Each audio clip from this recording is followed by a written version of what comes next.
personas que tenemos aquí, el profesor Dave Tortsky y Mark Albert. El profesor Tortsky es un profesor de investigación en la Universidad de Pittsburgh, en Pensilvania, específicamente en el Departamento de Ciencias de la Computación.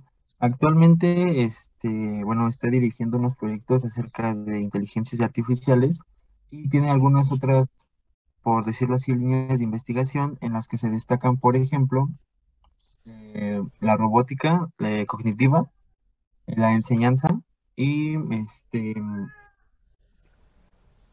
neurociencia computacional. Ok, bueno. Y por otra parte tenemos al profesor Mark Albert, que también es un catedrático de la Universidad de Texas y es el director del Biomedical Lab. También tiene eh, algunos líneas de aprendizaje como las ingeniería biomédica y es también especializado en medicina física y en rehabilitación. Y la que sigue, por favor. Antes de que pasen a esto, cuéntenos por qué pusieron esto de acá. Tampoco nos explicaron lo de acá, estas imagencitas de aquí. Bueno, con eso nos referimos a la membrana del organismo que se basa el programa, que es el calamar. Entonces ahí se puede ver el axón de la membrana neuronal y pues es donde van a ocurrir los potenciales de acción. ¿Escucharon sobre el axón gigante de calamar? Aquí dice, ¿no? Gigant axon. ¿Por qué es gigante?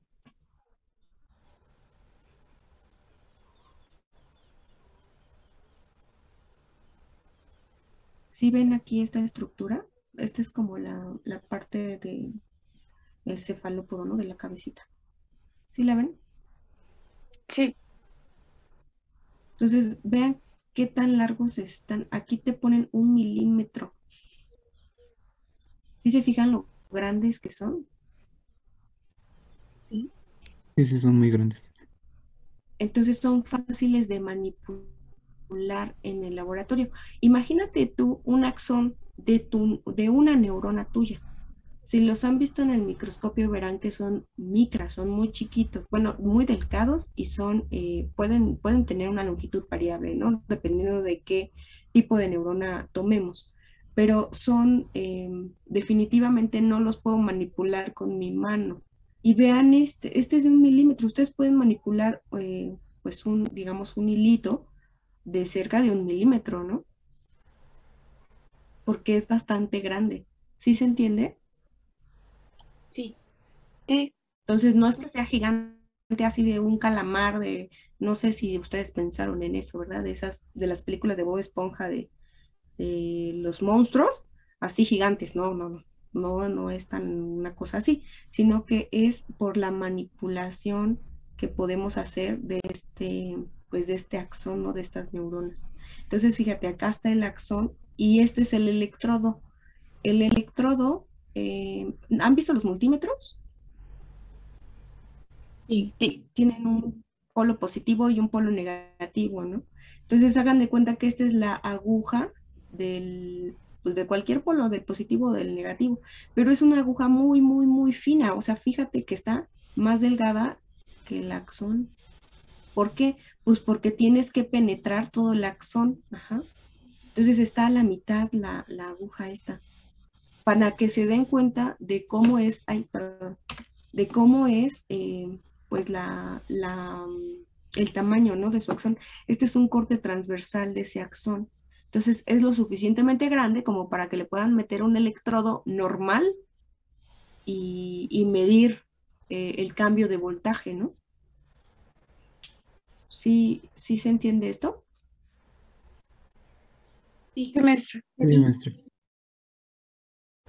Entonces, fíjense, acá está de nuevo con su representación. Este es su neurona, ajá, acá está su soma, acá están su axón y sus botones sinápticos. Entonces, son muy, muy largos y son pues fáciles de manipular en el laboratorio. Y luego esto de aquí, ¿por qué lo pusieron?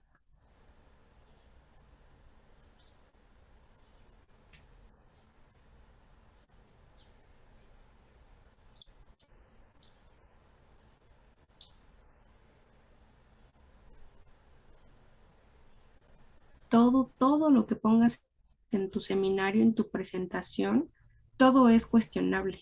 Así que si van a poner una imagen y no la van a explicar, pues entonces mejor no la pongan. Ajá. ¿Alguien nos va a explicar esta imagen?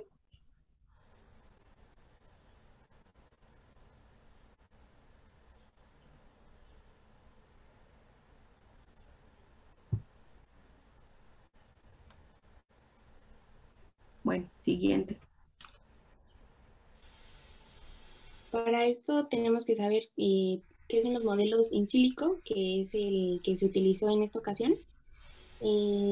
A esto nos referimos con la creación o simulación de modelos experimentales que se recrean en sistemas como las computadoras. Es una forma de recreación de estructuras complejas por medio de las computadoras y pues se le ha dado este nombre haciendo alusión a la estructura interna de la misma computadora, ya que está hecho de un 90% de materiales de sílice. Cuando se escucha esta palabra, pues se entiende que todo el proceso de simulación experimental ha ocurrido dentro del ordenador y no comparte ninguna de sus características físicas con el proceso original a partir del cual fue creado. Sin embargo, pues nos basamos en los procesos biológicos de un organismo real.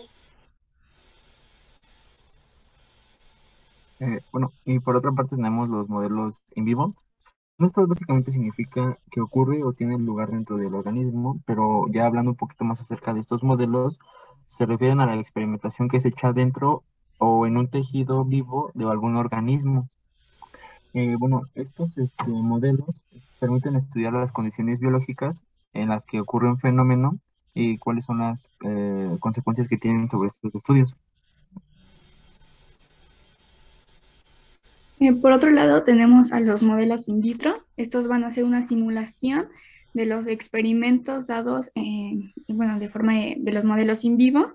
Estos son realizados en dispositivos dentro de los laboratorios y van a utilizar tejidos, células, moléculas que van a ser provenientes de algunas especies en los animales.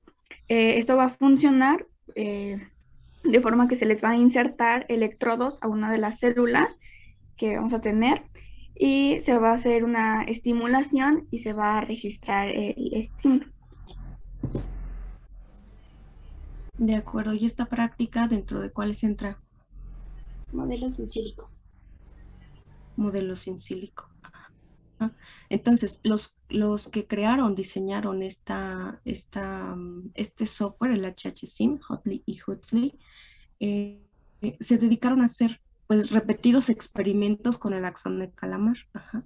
Y entonces hicieron tantos que sacaron varias ecuaciones, varios algoritmos que pues programaron en algún momento estos dos investigadores de las universidades que mencionaron y se pusieron a hacer un algoritmo que pudiera predecir las condiciones en las que pudieran ustedes mover o modificar las concentraciones internas y externas de los iones y ver cómo se comportaba el axón, la membrana, ¿no? Entonces, no es que ellos hayan dicho, ay, esta es la ecuación y ya vamos a hacerlo.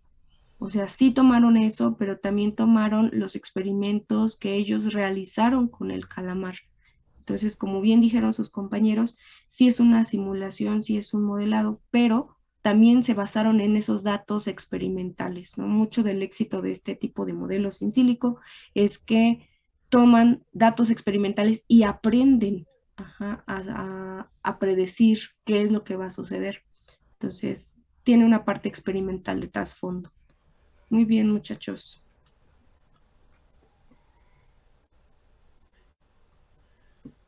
Bien, entonces es importante mencionar también cómo se ve afectada la membrana cuando es sometida a diferentes cambios eléctricos.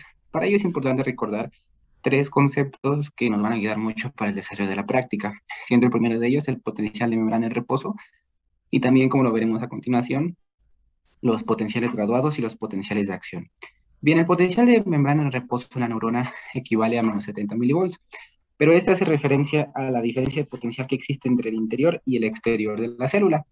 Este valor de menos 70 milivolts se consigue o es determinado justamente en la neurona debido a la diferencia de cargas que existe tanto en el interior como en el exterior de la célula. Es por ello que la membrana y generalmente el interior de la célula se encontrará negativamente, mientras que en el exterior se encontrará más positivamente. ¿Pero por qué se llega a este valor de menos 70 milivolts? Bueno, principalmente se debe a tres factores muy importantes. El primero de ellos es a la distribución de los iones, tanto de sodio, potasio y algunos otros como el cloruro, que hay en el interior y en el exterior de la célula. En el interior de la célula, en el líquido intracelular o en el citoplasma, podemos encontrar una mayor concentración de iones potasio, en tanto que en el exterior la concentración de iones sodio va a ser mayor. Pero aquí hay una principal diferencia, y esto se debe a las concentraciones que va a haber de cada uno de los iones, tanto en el exterior como en el interior, ya que la membrana se dice que es más permeable a los iones de potasio, permitiendo su salida en poros acuosos, en esos canales de fuga que permiten el paso sin necesidad de aplicar un voltaje o que un ligando se una a ellos, haciendo que salga una mayor cantidad de potasio, pero que a la vez esta cantidad de potasio regrese por las cargas negativas que hay, así sumando un voltaje negativo a este potencial. El segundo factor que puede intervenir es la incapacidad de algunos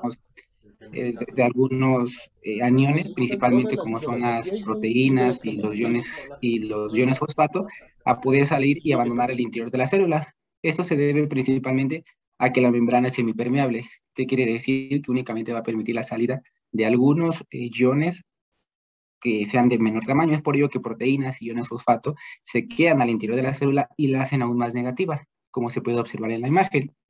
Y el tercero también es debido a la bomba de sodio-potasio ATPasa, ya que esta va a producir la salida de 3 sodios, pero a la vez va a permitir que 2 potasios entren. Esto que va a generar una diferencia de cargas que va a sumar a este potencial. Bien, este potencial negativo veremos que puede verse afectado dependiendo los tipos de canales que se activen. Si se activan canales dependientes de ligando o dependientes de voltaje. ¿Se puede pasar a la siguiente, por favor?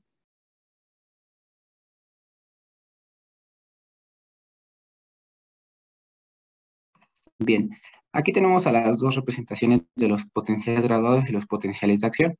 Aquí es importante mencionar que los potenciales graduados generalmente se van a dar en la zona del soma y las dendritas de la neurona, y los potenciales de acción generalmente en el cono axónico y hasta el botón sináptico. Los potenciales graduados generalmente son pequeñas desviaciones en el voltaje. Estos generalmente no van a ser variaciones más allá de los 5 o 10 milivolts, y generalmente pueden ser o bien potenciales graduados hiperpolarizantes, como se observa en la figura A de la parte de arriba, en donde el interior se hace más negativo, o bien se pueden hacer despolarizante, donde el interior se hace menos negativo. Esos potenciales graduados se van a generar principalmente con la apertura de los canales dependientes de ligando, los cuales van a activarse cuando ciertas moléculas, compuestos, se van a unir a ellos y van a producir que justamente ya sean los canales de sodio-potasio se abran, y esto va a generar una pequeña variación en el voltaje, ya bien sea por la salida o por la entrada de potasio. En este caso, los potenciales graduados van a tener una característica muy importante, y es que no se van a propagar. ¿Qué quiere decir ello? Que la comunicación va a ser a corta distancia, y generalmente estos no van a poder inducir a otros potenciales graduados, ya que su intensidad es mínima. Pero lo que sí pueden hacer esos potenciales graduados generalmente es producir un umbral. ¿Qué quiere decir ello? Inducir a que el potencial de acción se genere. Es por ello que son importantes estos potenciales graduados, ya que pese a que no generan una respuesta o no pueden conducir un estímulo eléctrico, pueden hacer y generar un umbral que generaría un potencial de acción. Entonces tenemos el siguiente concepto, que justamente son los potenciales de acción, ya previamente mencionados, que se van a originar en el cono axónico, y que en este caso los canales que se van a activar son dependientes de voltaje. Es por ello que necesitamos un umbral, un estímulo mínimo para que estos canales se abran. Además de que estos van a ser propagados y van a permitir la comunicación, a diferencia de los potenciales graduados, que eran potenciales a corta distancia y que junto con el tiempo se iban desapareciendo. Los potenciales de acción no, sino que se van a propagar, porque en este caso vamos a encontrar que el voltaje que se alcanza es superior y capaz de propagarse a lo largo de todo el cono axónico y hasta los botones sinápticos, ya que generalmente el voltaje que producen es de alrededor de unos 100 milivolts, dependiendo de la respuesta que se esté generando. Es por ello que podemos ver aquí la diferencia entre ambas gráficas, de un potencial graduado y un potencial de acción. Vemos que el potencial de acción tiene las 4 fases bien definidas, donde se aplica un estímulo, una fase despolarizante, donde el interior, donde podemos ver que de los 70 milivolts, que es el potencial de membrana en reposo, pasa a más 30 milivolts. La siguiente fase, que es la repolarizante, y la fase de hiperpolarización, en tanto que en los graduados no, ya que, como podemos ver, las diferencias de voltaje que se aplican, o que se generan, mejor dicho, son mínimas. Y en ese caso, en los potenciales de acción, es mayor, y esta diferencia es más notoria, lo que permite a que esos potenciales se propaguen se propaguen a lo largo del cono axónico, y esto es interesante ya que puede verse afectado por diversos factores. Esto es lo que esperaríamos en condiciones normales, cuando las concentraciones de sodio, potasio al interior y al exterior son las adecuadas, o son las que se encuentran dentro de los valores de referencia. Pero a nosotros modificar ciertos parámetros, podemos ver cómo se va modificando, y es lo que se buscará observar en esta práctica. Siguiente, por favor. Teniendo como objetivo observar el efecto producido sobre el potencial de acción cuando se le aplican sustancias bloqueadoras de los canales dependientes de voltaje, variaciones en intensidad y duración del estímulo y el cambio de las concentraciones de los iones con respecto a una escala del tiempo en el simulador HC-SIM.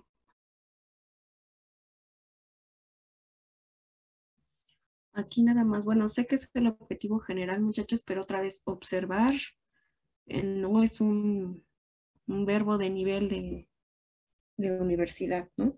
¿Qué le cambiaríamos? En lugar de observar, ¿qué?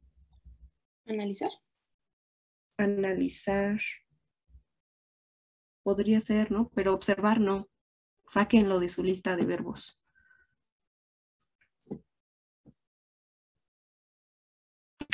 Bueno, ya comenzando con el experimento, el desarrollo experimental, que está dividido en distintas experiencias.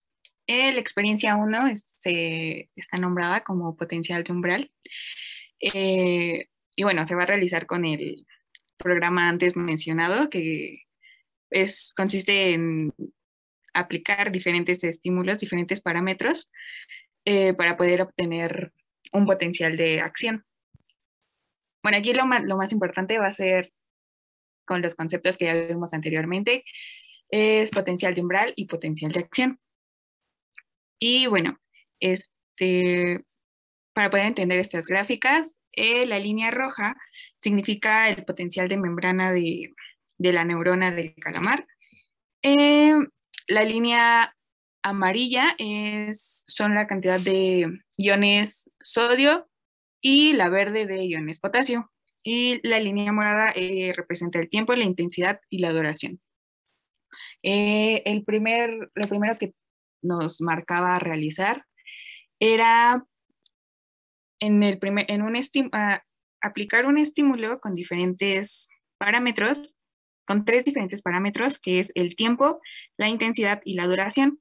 En este caso, el tiempo fue de 0.0 milisegundos, la intensidad de 10 nanoamperes, la duración de 0.1 milisegundos.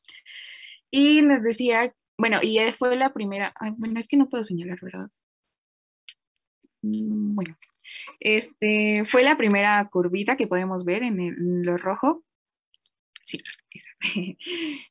Fue la aplicación de estos 3 parámetros que les acabo de mencionar. Y después nos marcaba que teníamos que aplicar diferentes cantidades de duración para poder llegar hasta el potencial de acción. En esta segunda curva podemos ver que la duración fue de 0.4 y abajo podemos ver que todavía no hay un potencial de acción porque no se ve como las partes de este potencial de acción, que como lo mencionaron en la introducción, que es la despolarización, la repolarización y así. El tercer Esta sería la cuarta. Bueno, como podemos ver en las curvitas de abajo, son 1, 2, 3, 4 curvitas en la morada. Y la tercera curvita del morado quiere decir que son que aplicamos una duración de 0.7 milisegundos y pues tampoco hubo un potencial de acción. En la cuarta curva ya podemos ver que hay un potencial umbral, que como lo hemos dicho, es el voltaje mínimo para que se puedan abrir los canales de sodio y potasio y así poder que se genere el potencial de acción. Entonces, pues, ahí está señalado el potencial de umbral, con el que ya hubo un potencial de acción representado con la gráfica de abajo. Y bueno, ya podemos pasar a la siguiente. Bueno, podemos ya como conclusión de esta gráfica, por así decirlo, podemos decir que en una duración de 0.8001, bueno, quisimos ser un poco específicos, y en 0.8001 milisegundos fue cuando ya hubo un potencial de acción.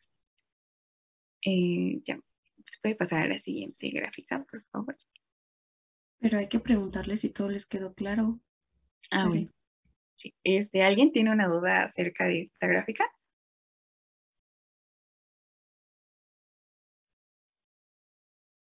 No, creo que no. ¿Todo bien? A ver, pregunta, Veré, porque como que me confundiste un poco. ¿Cuál es el potencial de acción? ¿Qué gráfica? ¿La de arriba o la de abajo? La de abajo. ¿Esta de aquí? Ajá. Bueno, ahí podemos ver el potencial de acción, que es donde pues ya hay como ay. Bueno, no, la de abajo ¿Sí? nos representa la cantidad de sodio, de iones sodio y potasio. Y la de arriba ya sería la del potencial de acción. ¿Cantidad de sodio y potasio? Ajá. A ver, fíjense acá está G de sodio y G de potasio. ¿Qué significa esto? Pues sodio y potasio, ¿no? O sea, sí, pero yo les dije qué significaba esto. Y les dije, tienen que buscar el gradiente de la conductancia. Bueno, por ahí se escuchó un fondo que dijeron conductancia. ¿Y qué era la conductancia?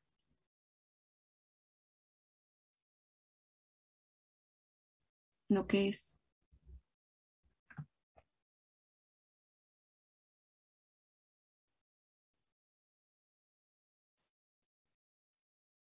Es la medida de la facilidad con que los iones pasan o atraviesan el segmento de la membrana, en este caso los canales. Exactamente. Entonces, si es la facilidad con la que están pasando estos iones, esta conductancia me está representando la apertura de mis canales. Si se abren los de sodio, pues va a entrar mucho sodio, ¿no? Entonces es la línea amarilla. Y la verde representa la apertura y cierre de los canales de potasio. Entonces, otra vez, Carla, ¿quién es el potencial de acción? La línea roja. La línea roja. Incluso hasta nos mostraron las fases del potencial de acción, sus compañeros, ¿no? Bueno, aquí está, pero se ve más bonita acá porque se ve casi igual. Ajá. ¿Sí ven esta forma característica? Sí. Y nos explicaron todas sus fases, ¿no? Viene el estímulo, la despolarización, repolarización, la hiperpolarización. Entonces, en esta de acá se ve la diferencia entre los potenciales de reposo, vean cómo están aquí, y esta es otra forma muy parecida a nuestro potencial de acción, ¿no? Vean.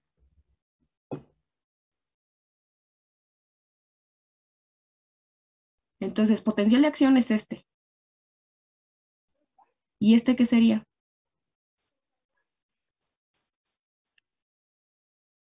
Serían potenciales ¿Punto graduados. fallido? Exacto, potenciales graduados, porque no alcanzan la potencia o el voltaje de membrana suficiente para llegar al umbral. ¿Me dicen la definición del umbral? Es el voltaje mínimo para que se puedan abrir los canales de sodio y potasio. Exacto, si tú no llegas a este punto, no se va a abrir el canal de sodio. Ve, por ejemplo, aquí es mínimo, o sea, subumbral, no se abrieron los de sodio, ni siquiera le hicieron nada. ¿Sí ven las gráficas? Sí, Va que va. Entonces, el umbral aquí fue de cuánto, Bere? De 0.8001 milisegundos. Ajá, ¿y en cuánto tiempo? En un tiempo de 0.9 inicio. Fue 0.8 de tiempo. ¿Y cuánto fue de intensidad? Un 10 nanoamperes. 10 nanoamperes. Ajá, entonces, fíjate que en este punto, si yo varío el tiempo más pequeño, pues ya no abre los canales, ¿no? Entonces ya no tengo el potencial de acción. ¿Sí se entiende qué es el umbral y qué es el potencial de acción y qué es el subumbral? Sí. sí. Ok.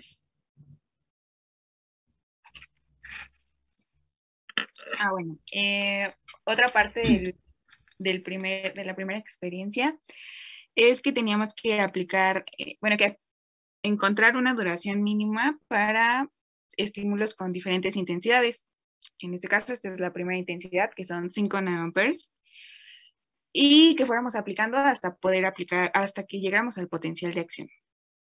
Y bueno, aquí se aplicaron diferentes duraciones, pero como podemos ver, la intensidad es muy baja y viendo la gráfica vemos que no hay ningún potencial umbral en la línea roja, y pues del lado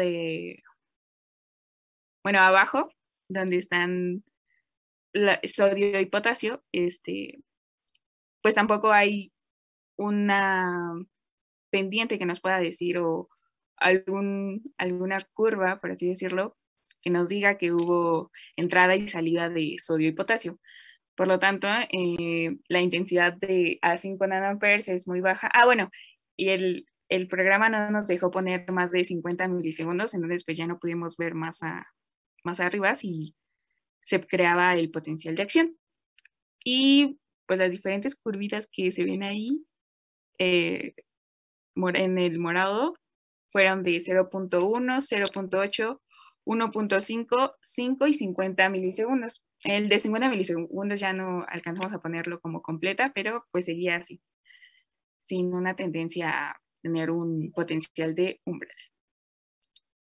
Entonces, su conclusión de este es que la intensidad es muy baja como para poder crear un potencial de acción. de acuerdo. De la misma experiencia tenemos la figura número 3, que ahora la intensidad que usamos fue de 10 nanoamperes.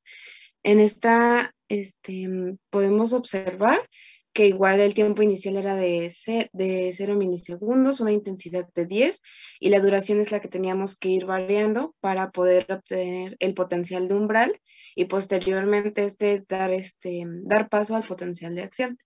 Podemos ver en la línea morada tres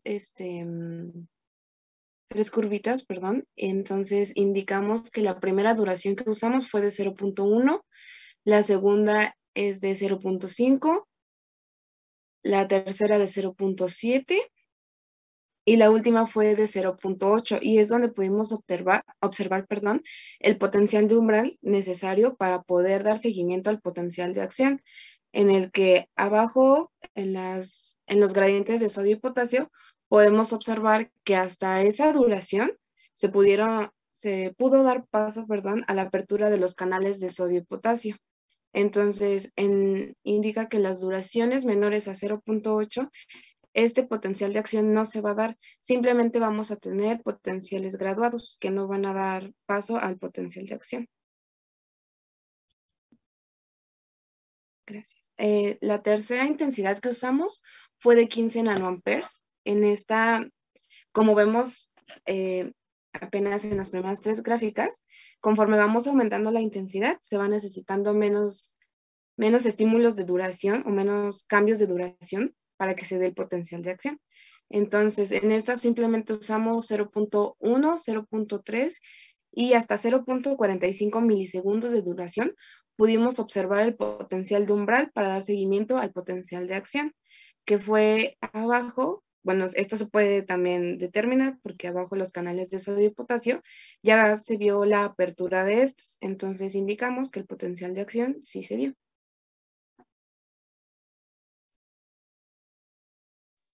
Siguiendo con la misma experiencia, vamos a utilizar en esta ocasión una intensidad de 20 nanoamperes.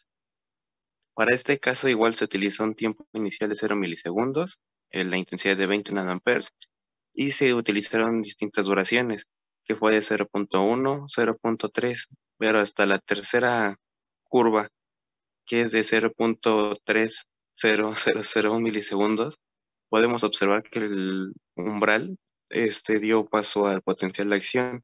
Y eso se puede confirmar con las gráficas verdes y amarillas que están en la parte de abajo, las cuales indican que el gradiente de sodio y potasio dieron paso bueno, como se provocó el potencial de acción, se abrieron los canales de sodio y potasio, los cuales indican que hasta una duración, una duración mínima de 0.30001 milisegundos no van a dar un potencial de acción.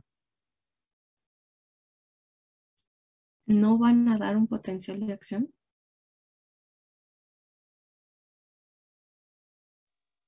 Bueno, es que hasta la duración, van a ser potenciales graduados únicamente, pero no van a dar la apertura de los canales de sodio y potasio.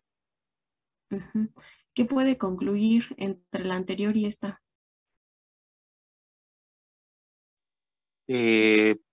Entre mayor intensidad se requiere una menor duración para que se dé potencial de acción. Ujú. ¿Por qué? ¿Sí es lógico o no es lógico? Sería porque como se le está aplicando, sí sería lógico porque como se le está aplicando una mayor intensidad a la membrana neuronal excitable, se requiere una menor cantidad de tiempo para que se dé el potencial de acción. Exactamente. A eso es a lo que queríamos llegar con esta variación de intensidad. ¿Sí a todo el mundo le queda claro? Sí, maestra. Sí. Sí. Va, perfecto. De la misma manera, siguiendo con la misma experiencia, en esta ocasión vamos a utilizar las mismas condiciones de un tiempo inicial de 0 milisegundos. Vamos a variar la intensidad aumentándola ahora a 35 Ay, lo dejé de nanoamperes. escuchar. ¿Ustedes lo escuchan? Sí. Sí, Y maestra. sí se escucha. Tú eres la que te escuchas muy lejos, Ay, ya no maestra. escucho a nadie. Dulce. Tú te escuchas muy lejitos. Pero sí se escucha. Se escucha bien, además.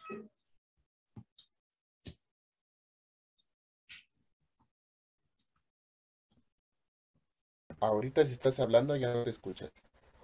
No, ¿qué crees que me sacó? Ah, ya. Ya regresaste. Algo estaba sonando aquí en mi computadora. No los escuchaba, muchachos, perdón. ¿Pueden volver a comenzar esta, por favor? ¿Sí Gracias. me escucha más?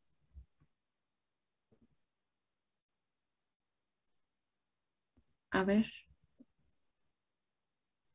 ¿Sí me escucha, profesora, o no mucho?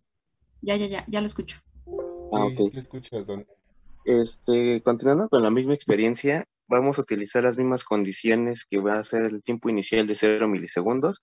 Vamos a aumentar nuevamente la intensidad ahora a 35 nanoamperes y vamos a utilizar distintas duraciones.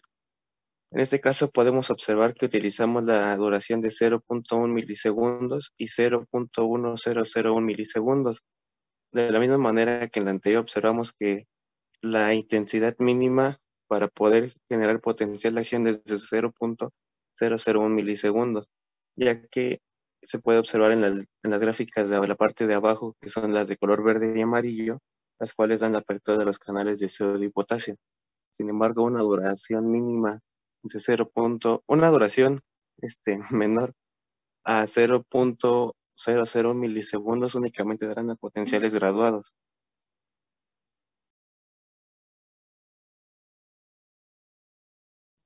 Exactamente. Vean la duración, o sea, la diferencia es 0.001. Entonces, de por sí son milisegundos. Entonces son millonésimas de fracción de segundo, muchachos, en los que se puede o no se puede generar un potencial de acción. Ajá. Nos podemos quedar en un potencial graduado o transmitir los iones, ¿no? Entonces, vean entonces la sensibilidad que tienen este tipo de comunicación entre las células. Pero estamos hablando de una intensidad súper grande, ¿no? 35 nanoamperes. ¿Sí todo el mundo lo ve? Sí. Sí. Perfecto. Muy bien, muchachos. Bueno, a ver cuántas más tenemos. 40 y 66. Bueno, vamos con la de 66, ¿no? Para acortar un poquito. Muy bien.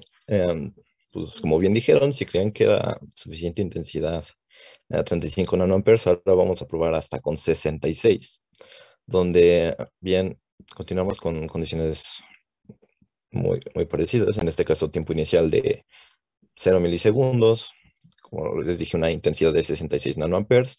Y en este caso, la duración, fíjense en esto, es de 0.0000001 milisegundos del estímulo aplicado.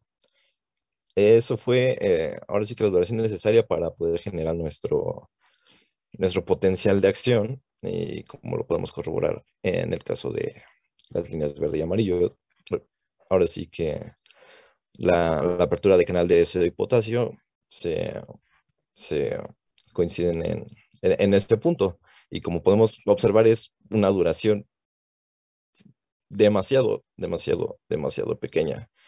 Y esto es obvio debido a la gran intensidad que estamos aplicando. ¿Quién habló? Yo, Diego. Diego. Diego del equipo 7. Gracias. Diego, una pregunta. ¿Crees que si ponemos el tiempo en 0 milisegundos haya una intensidad? Perdón, ¿haya una reacción? Así como tal, en 0 milisegundos, no. ¿Por qué no? Porque ni siquiera estamos, no sé si contar que estuviéramos aplicando algo, ya que pues en 0 no sucede nada. Exacto. ¿Qué pasaría si una célula, bueno, déjenme ver si tienen su gráfica. No. Bueno. ¿Qué pasaría si una célula en el tiempo 0 tuviera potenciales de acción? Biológicamente, ¿qué estaría haciendo esa célula? Pues estaría activa todo el tiempo. Exacto, sin ningún estímulo, ¿no? Así nada más de la nada en el tiempo 0. Y aquí estamos viendo que necesitamos ¿qué para llegar a un umbral?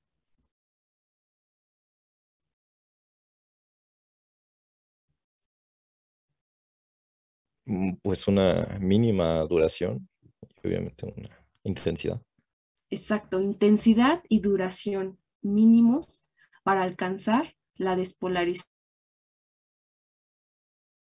y que se abran los canales de sodio y entonces ya después se abran los de potasio y demás. Entonces, vean que sí hay una relación intensidad-duración, pero también necesito un mínimo de los dos, mínimo de duración y un mínimo de intensidad. Así sea 0.000001, es un mínimo a cierta intensidad. ¿Sí se entiende esto para todos? Sí. Sí. Entonces, aquí al equipo de la experiencia 1, solo les faltó hacer la gráfica de intensidad-duración. ¿Cómo quedaría esa gráfica?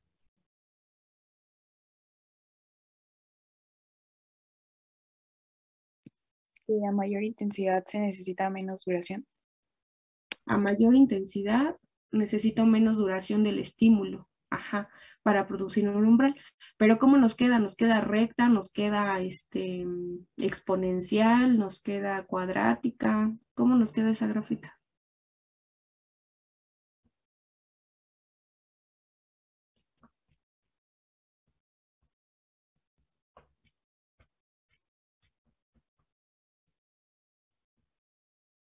Y aquí es donde nos tenían que explicar estos conceptos, ¿no? La cronaxia y la rebase. ¿Qué ponemos en el eje de las X? La duración del estímulo. Y, o sea, ¿qué unidades o qué? En milisegundos. Entonces es tiempo, ¿no? Tiempo en milisegundos. ¿Qué ponemos en las Y's? La intensidad en nanoamperes. ¿Nanoamperes del estímulo?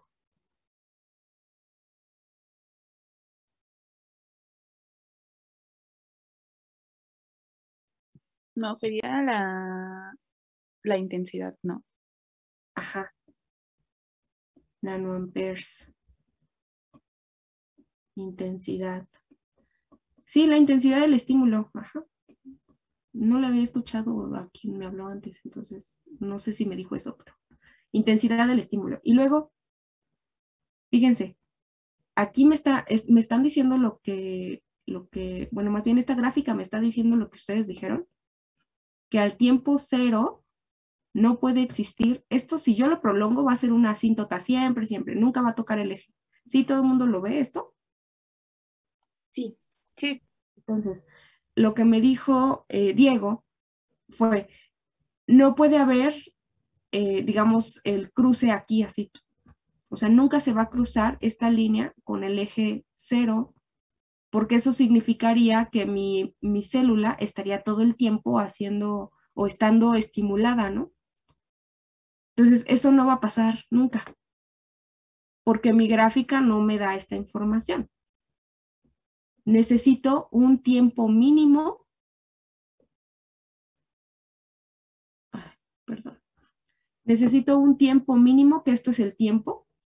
Necesito un tiempo mínimo para una intensidad determinada. Por ejemplo, digamos que acá está el 66, ¿no? Y que aquí tienen el 5. Entonces, a la intensidad de 66 nanoamperes, ¿cuánto tiempo necesito? Bueno, derechito, ¿verdad? ¿Cuánto tiempo necesito? Serán 0.01, ¿no? 0.000000. Vamos a dejarle 3 ceros 1 porque así. Y a 5, ¿te acuerdas que lo dejaste como hasta 50? No sé cuánto te dio el software. Sí, Y sí, nunca llegamos. ¿Sí? ¿Se acuerdan? Sí. Sí.